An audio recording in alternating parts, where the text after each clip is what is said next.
Um, Dude, I'm excited. I'm excited to talk to you about what's going on here because you, here's what's going on here, everybody. Dylan Wykes, the Godfather, the 2012 Olympian, the 210 marathoner, pre-super shoes, he's loading up. He's a masters athlete now. We're both masters athlete. You're turning 42 in a month. Um, uh, and you're training legit training for Grandma's marathon. Yeah, Is this that is might that be a. correct? Did I summarize what's going on right now?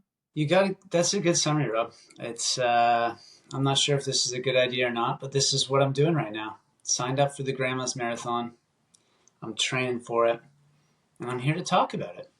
Yeah, we want to do just keep people in the loop and just like information on like what it looks like for an Olympian who's maybe getting a little bit older, who's got a bunch of kids, who's got it's like a different you're in a different chapter of your career, but you want to work hard, you want to run fast. So, um where let's since you ran the Olympics in 2012, you know, 13 years ago, Ah, what feels how like yesterday, Rob. I, dude, I was running the BMO half marathon yesterday and I ran 77 minutes, like, and I ran so hard. And I was like, I won this race. I won this race 10 years ago, 13 minutes faster. I was a minute a mile slower yesterday. And I was like, it wasn't Oh, that bad.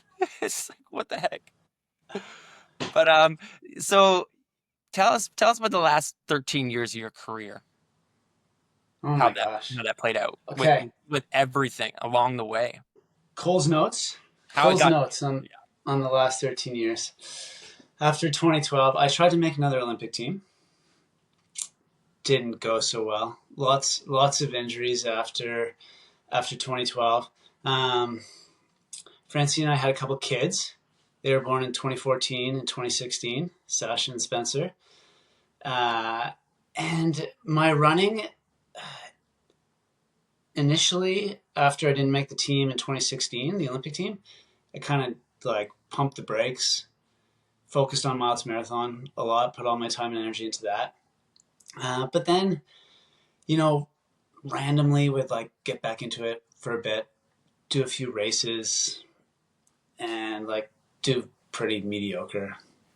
But there was still like a little itch there. 2019, I actually randomly had a like decent first half of the year. I did around the. We had moved here to Ottawa actually. I did around the Bay, um, and I won the Canadian 10K champs. But like I wasn't. I mean, I was training. I trained a lot, but it wasn't like my focus, right? Yeah. Leading up to London, and then in the 4 years after that, that was the thing. I had a lot else going on with the kids and supporting Francine in her career, and obviously lots to do with M2M. So it's just been. I can't say I've really like found where running fits into my life. It kind of ebbs and flows. Like sometimes over the last 13 years, I've gone months without really running at all, maybe like getting out for some easy jogs. And then I've had times where I've actually put in like a training block to train for a marathon. So it's been a bit all over the place, but yeah, I mean, as you've experienced, it's kind of hard when you hang them up, so to speak, to like really let go. But I think that's also the great thing about running is that you can keep doing it. It's such a simple sport.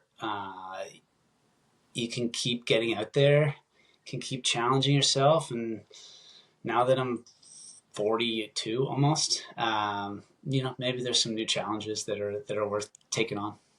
Yeah, and it's I mean, you and I have been through a similar career. Like, we were both once quite quick, and now we're where we're at. Um, so along the way, obviously, you when you were training hard. You were running a ton, and this was life, right? This was your life. So I've and like so along the years where you would have that rekindling of, you'd have a nice block here, a nice block there. How did you manage expectations on what you wanted to do, and like what your how would you manage setting goals during those times? Like what would your goals look like? You said you went out and you ran the and you won the 10K championships, right? Because like when you were an Olympian, like the goal is the Olympics, right? And you've always been a great runner. You were a great runner in high school. You still are a great runner, but like how did you manage, like, where do these goals with everything else going on, like what do you want to what gets you out the door? Yeah. I don't think I managed them well. I think that's been the biggest. I think that's been the biggest struggle. Is like every time I've kind of got back into it, I like compare myself to the 2012 version of myself, and then quickly realize that I can't do that anymore. Um, but I shouldn't say I didn't manage expectations well. I I think there's just still something about running where you can push yourself, see where your fitness is at in the moment, and be like, maybe I can get to here. Maybe I can get that that little bit better than I am today, and I still crave that, and I still really enjoy that. But it's definitely taken me a number of years to realize that I'm never going to be as fast as I was, and I'm never going to be able to train like I used to. And I just have to try and enjoy it and try and find some goals that are still fun. Because yeah, it's still a fun sport to participate in. Yeah, and I find it's hard to find that sweet spot, right? Like, do you do you miss that lifestyle of being like a full-time runner? Yes and no. Like having no other responsibilities, literally, other than to like make sure you made enough money to pay your bills and got in the training that your coach gave you for the week, and kind of tick some other boxes. Um, I miss that, but I also don't. It was stressful. It was a lot of pressure. It was hard. The training was hard. Nothing worse for me than like a double day on a Saturday where like you're going out Saturday afternoon at 5:30 to get in a second run, knowing that you have like a 20 to 25-mile run on Sunday, and you're still like, I just love to sit on the couch and watch some sports or something, but you're getting out there. So it's just stuff like that it was definitely all consuming when we were doing it at the top level, that I don't miss.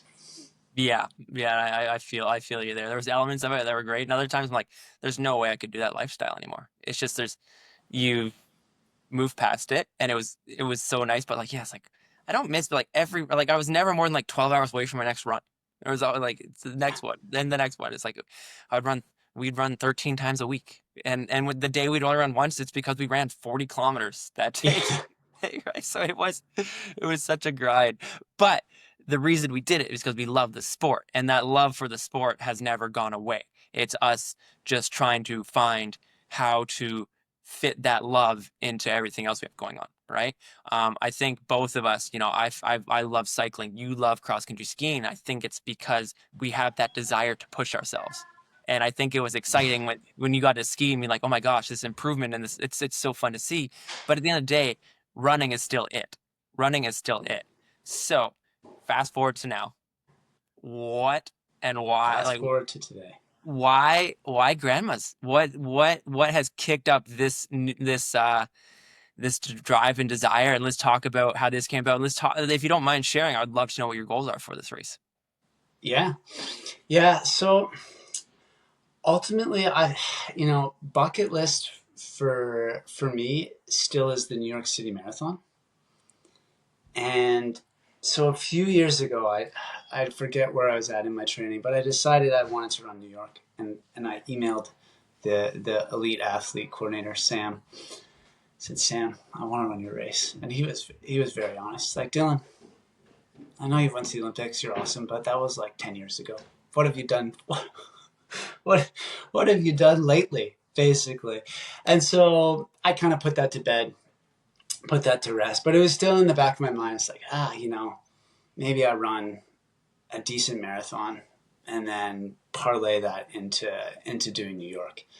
So that's kind of where grandma's came along. I was always kind of thinking, I'll get in shape, I'll get a build going, and I'll try and do decent enough that I can get a spot on the line in New York. Grandma's came along mostly because of the timing. You alluded to my cross country skiing. Oh, hey, say hi. Hey, You're on Spencer. camera. This is Spencer. Whoa, you're gonna pull the chair off. You good? Yeah, I'm a new student. Well, not in my class, in the other class. Oh, nice. Okay, I'm just gonna talk to Rob for a few more minutes. Can you grab yourself some snacks You want dirt? and hang out? Is that cool? You cool with that? Yeah. We're recording this, so. Really? Yeah. Hello, everyone. How are you doing today, Bob? Yeah, so with grandma's the timing was good because as you alluded to, I've gotten into cross country skiing and I wanted to spend as much of my time in the winter focused on that and doing that and having fun, being out there and putting in some good days on the skis and not having to worry about for most spring marathons you got to be jamming in January and February, and Ottawa's cold. I'm impressed with everyone that gets their marathon training done in the winter here because it's not great. So grandma's June 21st, so it just Nice. it lined up. I heard good things about it. I've seen people run fast there. So just the only problem being it's really not easy to get to. Duluth, Minnesota. Yeah, Grandma's is a very historic race. It's one of those ones you always hear about. And yeah, I guess getting to good old Duluth in the middle of June will be part of the adventure. How do you get to Duluth? Do you fly into St. Paul and drive? Yeah.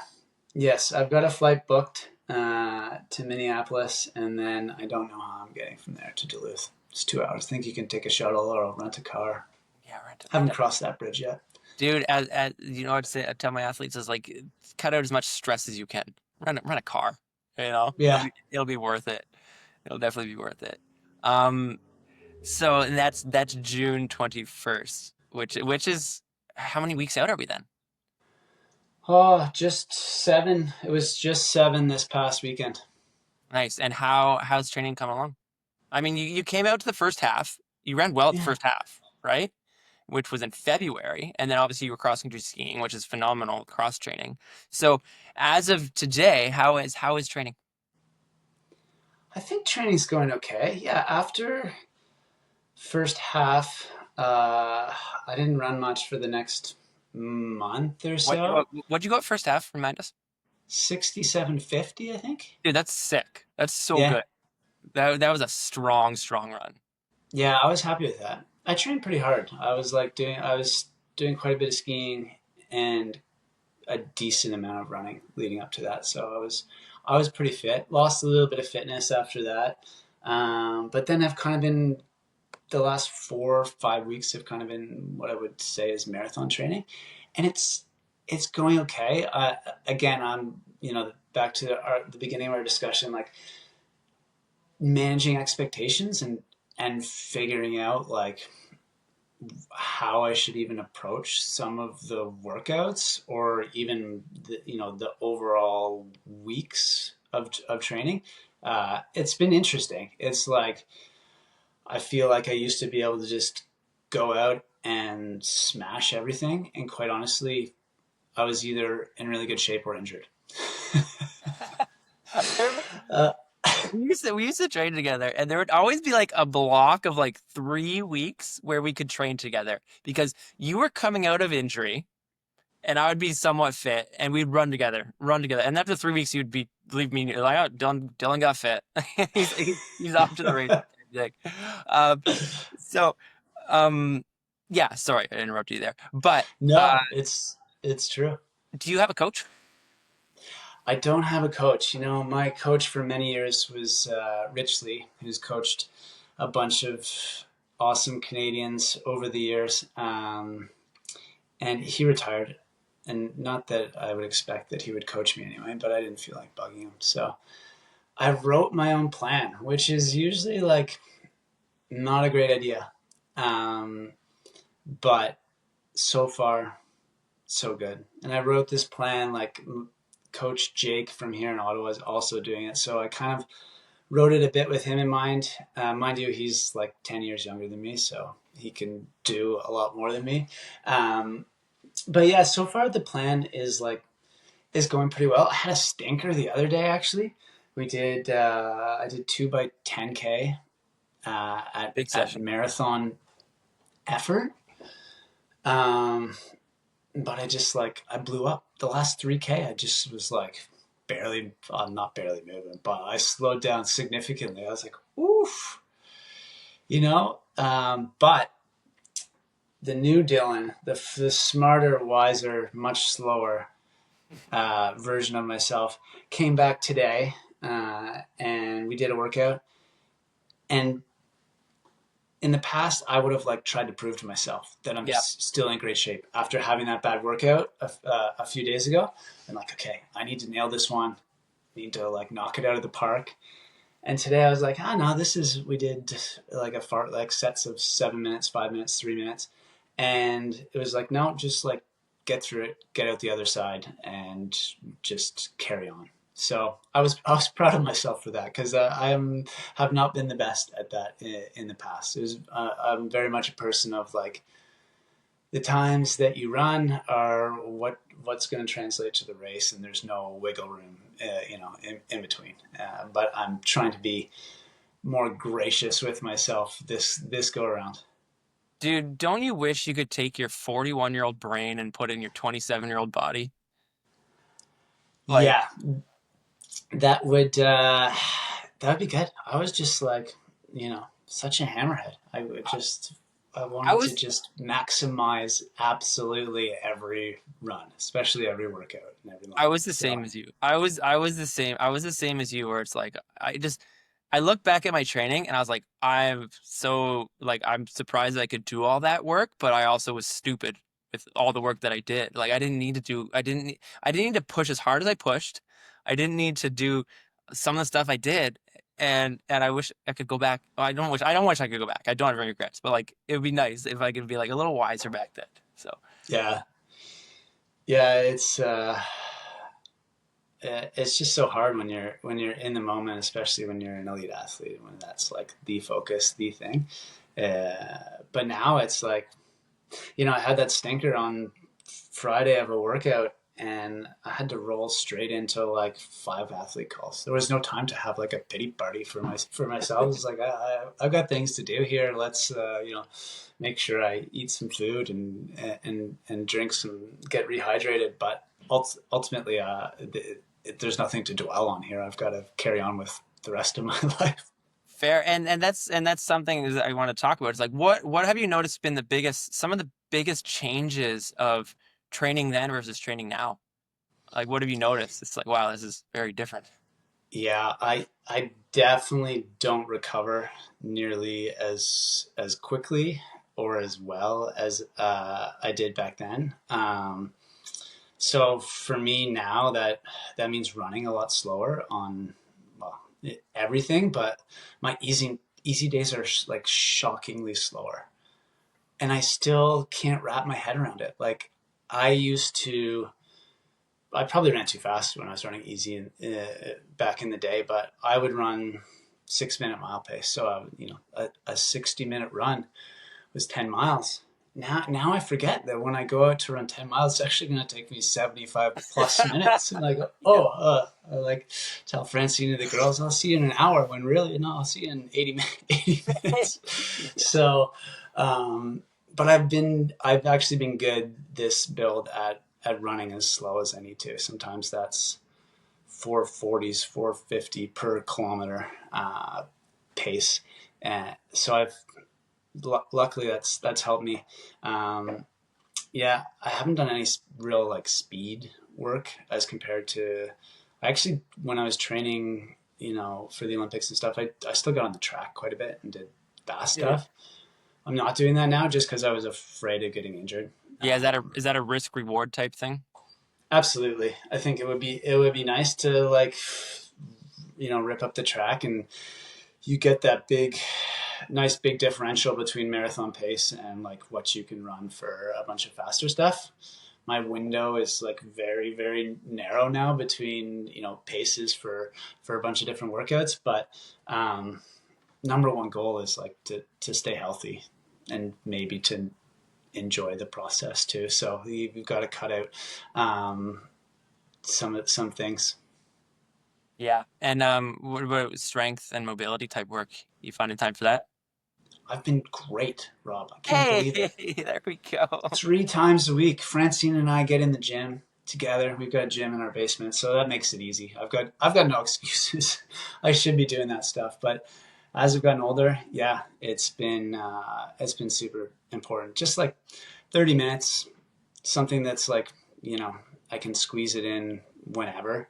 But yeah, 3 times a week pretty consistently. And I've found so far that's made a big difference.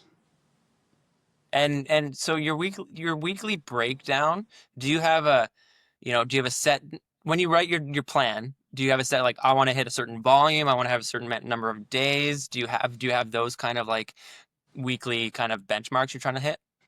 Yeah, yeah. I tried to set some volume goals,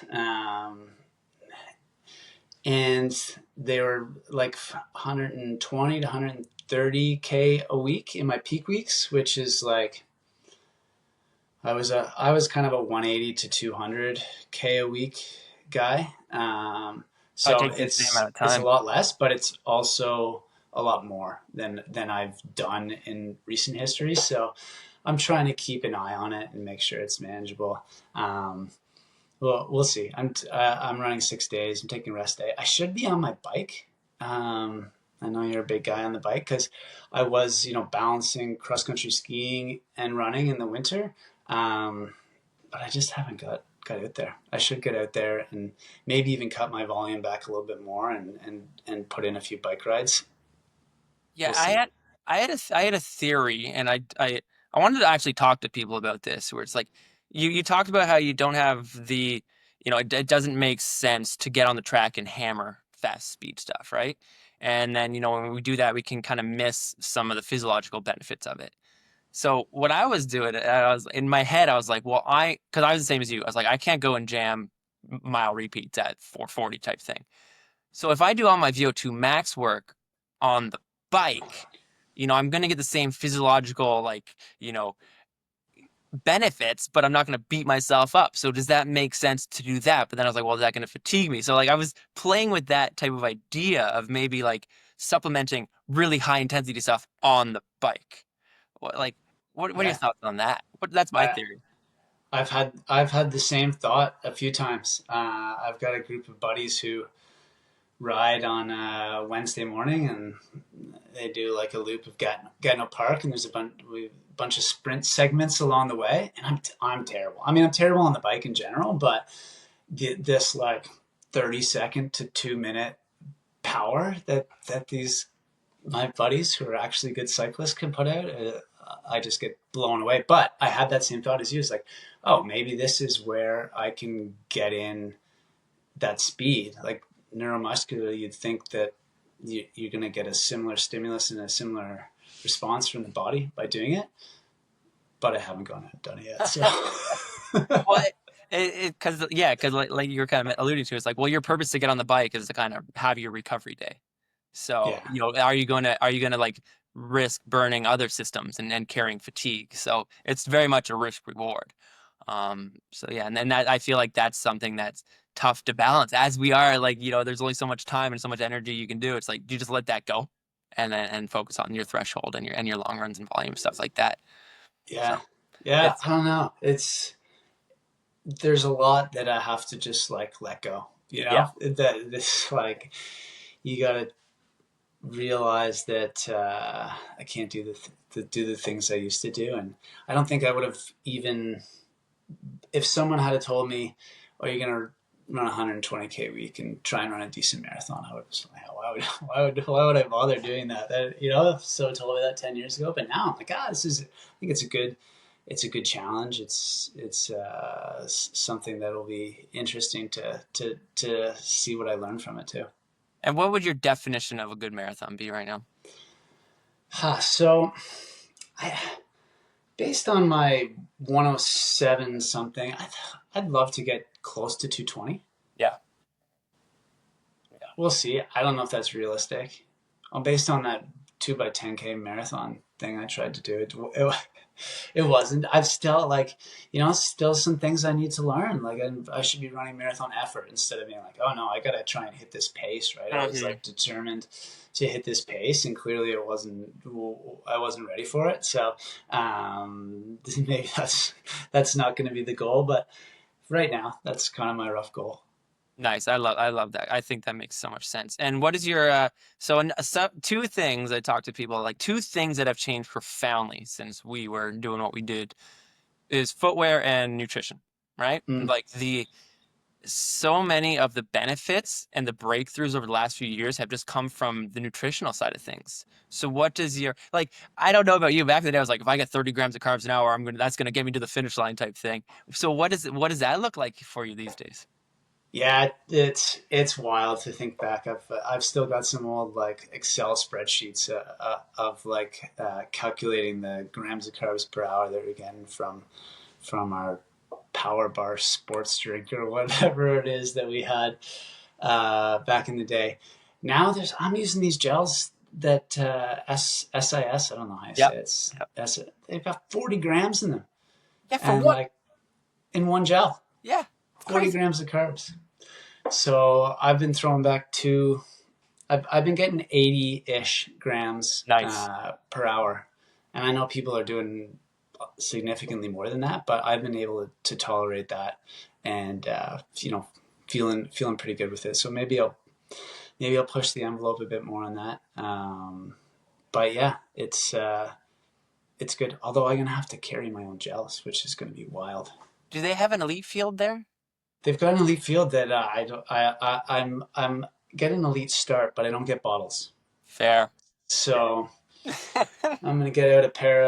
I've got a pair of Tracksmith half tights right now. They've got a bunch of pockets in the back, and it's like I've got an ammo belt on, right? Just Ready to go. I got 6 gels in there for my long runs, and it works. But it's definitely different from every 5K having a nice bottle on the table. yeah, that's another thing. It'll be profoundly different than back in the day. Um, a quick aside, I wanted to mention, yeah, you mentioned how ultimately you wanted to go to New York, right? You want to get on that start line in New York. And do you know what I did? This is completely aside, but like after I finished trying to make the Olympics in 2016, I didn't make the Olympics. I was like, I was the same as you. I was like, well, I want to do New York. So like I called them that and I was like, hey, looking for a fall marathon. And I wasn't like, I'm not going to train at all. I'm going to show up out of shape. I was like, I want to run the New York City Marathon. They're like, oh yeah, come on. Because like it was like post Olympics. So I think they were having like trouble finding people to do it. Mm, Like, oh yeah, we'll use you to fill in the elite field. So I did it. And I got my trip to New York and I got put up and I felt bad doing it, but at the same time I didn't because I wanted to run the New York City Marathon. So yeah, so I didn't. that's amazing. Yeah, yeah. So how did it go? It went awful because I was I was and this was like that transition, right? Where it's like I had barely been running, so my elite fitness was starting to dissipate, but my Mm, elite brain was like, you have like two good workouts, like maybe I still got it. And maybe I still got it, right? And then I went yeah. out and like at halfway, I was like 69 minutes. I was like, maybe I can go under 220, maybe 236. It was 230, Oh man. like walk running down Fifth Avenue, just having a brutal day. But it was New York City Marathon, so Oh, that's hilarious. But it was good vibes, right? Like New York's such a just cool race. so Such a fun. cool race. Like, I mean, yeah, like I think you'd love it. And like I think it's only been elevated over the last 10 Mm, years of this like the run culture has elevated and there's a different audience and there's a different athlete and a lot of it is very community focused and New York City was already probably the marathon that had the most density of crowd support, so I bet you it's only gone up since then. And I even noticed it yesterday in Vancouver, the Vancouver Marathon. Yeah, There was the most amount of people I've ever seen on course. So, and I'm sure Ottawa's probably the same. So, yeah, it's crazy. Everything's getting bigger, hopefully Mhm. better.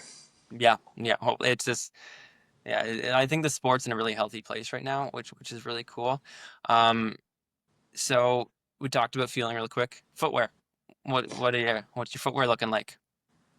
Does Dude, Mizuno have a sick shoe for you right now? uh, I've, I went and bought a pair of those Pumas. Oh, the one with the the the lack of heel. Yeah, It's a sick looking shoe, man. all the hype. I haven't worn them yet. I've actually been wearing a pair of Saucony Endorphin Elite. I think that's what they're Yep, called. good shoe. Yep. Um, and I just like them. I wore Nike mostly for the last few years, but I just wanted to try something new. Seeing as I don't get any free shoes anymore, I just like go on the internet, see who's got a sale, and buy a pair of shoes. Dude. Because it's interesting to try different brands too, right? Especially with so much new stuff coming out, and um, yeah, I really like the Sauconys. It's I think it's helping me stay healthy. So I wear them in my workouts and in my long runs. Yeah. I think there's some people that are like save them, but I'm like, oh, I need them to save me. Actually, is what. So I'm looking at it from the perspective of maybe these things will make me run faster, but I'm hoping that they help me recover as much as anything. Yeah. So so that's what I'm using them for. But they're beauty. But I think I'll probably pull out the Pumas at some point and see if they're the hype that people are saying they are. They look pretty sick. Not gonna lie. Like they look quite sick. I've seen a few people, rocking those recently. So, and that's another thing. It's like we keep talking like the new runner. You're not getting bottle service. You're paying for your own shoes. Shoes are so expensive these days. It's wild. It's I can't believe it. insane. Yeah. I think I paid $400 for like the super shoes are like $400 after tax these days. Um, yeah, it's funny, but hey, it's kind of you just gotta roll with it, and it's all part of the experience now. And it's like I went to Boston for the marathon to support athletes, but also ran the 5K. The girls and Francine ran it too, and I just registered as a regular Joe, and didn't really think much about it until like the day before when I was like, oh man, I'm gonna have to just get in the corral with the regular people. And Rob, I had to stand there for 25 minutes before the race. It was so painful to stand there for one thing, to see all the elites come through and like do their strides and have all this space, and then they just go and start, and I'm just I'm just roped in there. But then also to try to like, especially run a 5K, I was trying to run 3 minute kilometers after standing still for 25 minutes. That could It have been the end was of it it. was That could have tough. been the I end of your feel for the regular folks. Yeah, that could have been the end of your build right there as your hamstring just pops. I know. I was like, it was a very painful race. Luckily, I got through it, but yeah, it's all part of my new running experience. I guess was to start a race in the corral with the regular folks and just have to suck it up. Yeah, I want to do Boston like that. I want to do Boston when I did CIM, it was the same thing. It was like I just showed up and was just like being hoarded and like corralled. It's the same thing. Like, where's the elite? There's no in the bathroom's just chaos in the Oh yeah, bathroom in a bush. just wild. And I'm like lined up beside some lady with like headphones on and stuff. And I'm like, oh my gosh, what is going on? No offense to people wearing headphones, but I felt like I was maybe a bit better than her and should have been given some space. But yeah, it's all good. And with that 5K go, what you hit on that? I ran 15:20. My Nice. goal, I thought I could have broken 15 minutes, but I did not. Well, I'm gonna blame it on standing around for 25 minutes, but maybe I just wasn't 100%, there. 100%, dude. You got to be like if you're doing a 5K, especially now, like you have to be 3 minutes on your first K, feeling warmed up, ready to go. You were You probably did. 3:09 sprinting for your life, feeling like shit, you know? yeah, it was awful. After about 800 meters, I was like, I can't believe I'm doing this. This is torture. Oh gosh, the new journeys of I guess you're the masters runner, but you won the masters race, did you not? Maybe. I don't Yeah, know. I think I yeah, think yeah, yeah, yeah. I was first in my age group. I think you did pretty well in your age group, bud. So like, congratulations. I gotta start looking at the age group stuff. Next, I'm gonna be looking at the age graded. We're not I going there. don't do that for myself. I do that for some of my athletes, and it's a big thing. But Yeah. I don't know. I'll just hold myself up against all the other 40 plussers for now and see where I land. Hey, it's recalibrating goals and where we're at. Yeah, It, yeah. I get sometimes it is motivating, and sometimes it's not at all. I'm like, what? Like you know what I mean? I'm like, yeah, it'd be good to be top master. And then other times I'm like, Dylan, that doesn't matter. Just like carry on, find something else to worry about. So it's really funny to like work through these things now that my fastest days are behind me, yeah, and find the things that give it purpose. Um, and some days the masters win it does. Other days I'm like, just don't worry about that. where what am I? Where have I become? Dude, I'm not even close in the masters field. There's some sick masters in Vancouver. Like I was running the half yesterday, and I finished, and the guy behind me was 55. I was like, oh, like that's sick. And the woman who won the race, who was also right behind me, was 47. And I was like, I'm just one of these. I'm just a decently okay masters runner now, and it's hilarious and I love it. But like but like from where you want to be like, I used to be so fast. I swear. Oh, it is tough to do. I mean, it's impressive to see these people that are taking on these goals later in life, and like pushing themselves to new heights. But uh, yeah, when you've been up here, it's hard to come back down to here. Yeah. And we do not have young legs. We each easily have you ever thought about how many kilometers you've run in your life? No. Well over 100,000. Yeah, it's wild, eh? Yeah, Yeah, because I I'm not started like training properly when I was grade nine. Probably, I mean, I didn't run a ton in high school, but I was like doing workouts, training prep. So that's almost 30 years now that I've actually been training to yeah. be a runner. Yeah, we do not have young legs. Like so it's all relative, but it's cool, man. And I'm stoked. I'm really stoked that you're leaning into this because it's like I'm obviously like your friend, but I'm also a big fan of you, and I've always been like respected the hell out of you as an athlete. So it's really cool to see that. So I really look forward to, chatting through this. And as the weeks go by, we'll connect each week and we'll dive into your training. We'll probably like today was kind of like an intro, but like I want to dive into the specifics of your training and like how things are feeling and how things are going. And, we'll get a good sense and paint a big picture of how things are going and towards this journey towards grandmas. And then hopefully season two will be the build towards New York City. It's gonna be sick. Oh yeah, And you got yeah. Randy coming out to do some documentation. So this will be a fun little series to work on, man. So it'll be fun to track you. So thanks for taking the time today.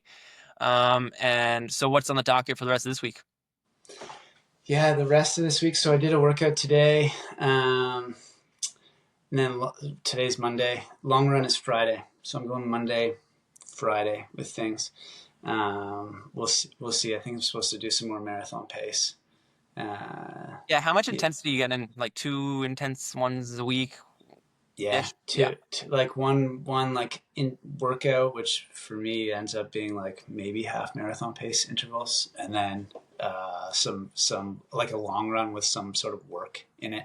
Yeah. Uh, that's the jam. So yeah, I just got to jog around on the days in between those, and just you know get in some decent volume, but not much. So yeah, we'll see. We can check in next week. I can update you. It's kind of this is fun. Thanks for doing it. It's like when I was back in our day, you did a great job. Actually, you were like the original podcast guy and blog. You did the blog first. I had a very popular blog back in the day, man. Yeah. That was like the only way to reach people, right? You did the blog and then the podcast. I didn't do anything. I was just like We head didn't down. have to back then. We I didn't. don't care if I mean it was hard to do, right? Like you Yeah. you did great and put in a lot of effort into it, but I was even if it was easy, I probably wouldn't have done it. I was not that I was secretive about my training, but I was very much of the mindset of that it's just my thing. I'm going to do it, and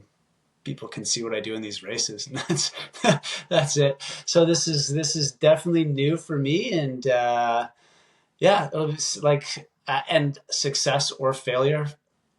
Yeah, that'll just be fun to kind of go along for the next few weeks and see what happens. Yeah, man. It will be a lot of fun. So this will be great. So yeah, again, thanks for taking the time today, and we'll sync up next week, and we'll just carry on from there.